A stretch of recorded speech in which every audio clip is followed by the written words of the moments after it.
in your first home game, turning around, looking at the fans, seeing everybody like really enjoying and embracing that moment.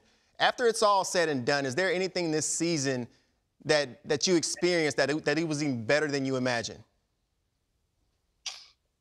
Gosh, I mean, the season as a whole, just the ups and downs that come with it, and thinking about the individual games and having time to reflect now, having the season be done for a while, you just really appreciate what it was, and just the memories you made along the way with the guys. And obviously the debut was special, but just the season as a whole was an unbelievable experience. And like I said, man, I'm excited for next year. Adley, May 21st was a turning point in the Orioles season this year. Before, well under 500. After, well above 500.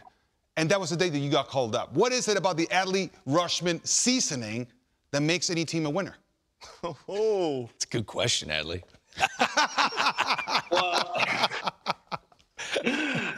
Well, I can't really speak on that. I think it'd be tough to say that it was just a individual effort. I think the team as a whole, the coaches, everyone, we worked really hard, and I think the team as a whole just was able to really come together. And it was just a great thing to be a part of. I don't know if I can really speak on that, but I just know that the team as a whole is full of unbelievable guys, coaches, and we had some tremendous leaders in the clubhouse that really helped turn the season around. That's exactly what I expected. You were going to defer that and turn it around and talk about your teammates. That's class act. Now, let me ask you this. What are you trying to improve on as you go on to the offseason? You had a great year. What do you want to improve on? Gosh, well, I think from just a hitting defensive standpoint, that's the cool thing about baseball is there's always going to be areas to improve upon. And you're never going to hit that level of comfortability and say, oh, my swing's exactly where I want it to be. Every day it felt different. And that's the thing. It's just getting that consistency, continuing to work on, driving the ball, and continue to work on your defense. And, I mean, there's always stuff to be worked on. Adley, bring everybody at home into like what goes on being a catcher for, a major league team, the struggles and the challenges, not the struggles, but the challenges that you had to go through that maybe these other 5 guys didn't have to go through being rookies and what being a catcher in a rookie season all kind of engulfs. Yeah, just, so much tougher. Yeah. But, no, I'm kidding.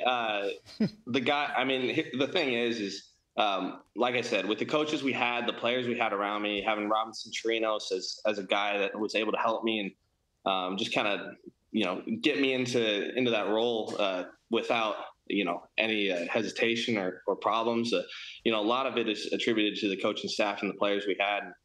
They made it easy on me. And then, the Orioles do a great job organizationally from, AA, AAA on up, of just keeping a consistent message for pitchers, catchers, and that just makes the transition all that much easier going into the big leagues.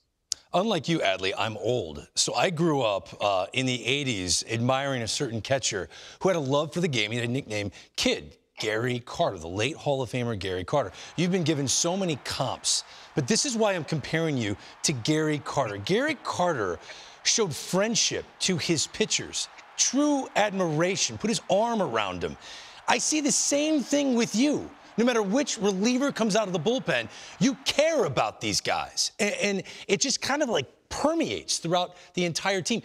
Where did you learn that? And did you do that when you were a little guy walking to the mound and talking to your eight-year-old pitcher buddy on the mound? Yeah. I mean, the thing is I have tremendous role models in my life. My dad, my grandpa, all who played baseball. My dad, who was a catcher. Just seeing the way that he treats people, the way he interacts with people, it's something that, I always wanted to try and do the same, try and live up to his, reputation, the legacy that him and my grandpa have built. And so that's kind of my responsibility now. And, for me, it's one of those things I try and, go with my emotions and try and be genuine with all the guys. And, I get excited when they do well, and when they don't do well, I want to help them out as best I can. And that's just something that started from, I think the time I was in middle school on up, and slowly kind of developed into what it is. And so it's just, like I said, it's just cool to be a part of a team and be a part of trying to win together and do things together. You just don't get that opportunity a lot, and I know no matter what, it just doesn't last forever. So you want to appreciate every moment. We're expecting a really high viewership rating in the city of Baltimore and Corvallis, Oregon. I asked Stephen Kwan about this earlier. This is really special. 2 Oregon State baseball players among the 3 finalists for Rookie of the Year. What do you want to say to the fans in Corvallis watching right now? Oh gosh, it's really special. It doesn't feel like too long ago we were playing on the same team, competing for a national championship, and a couple years later now we're in the same boat, both rookies this year and both finalists for Rookie of the Year.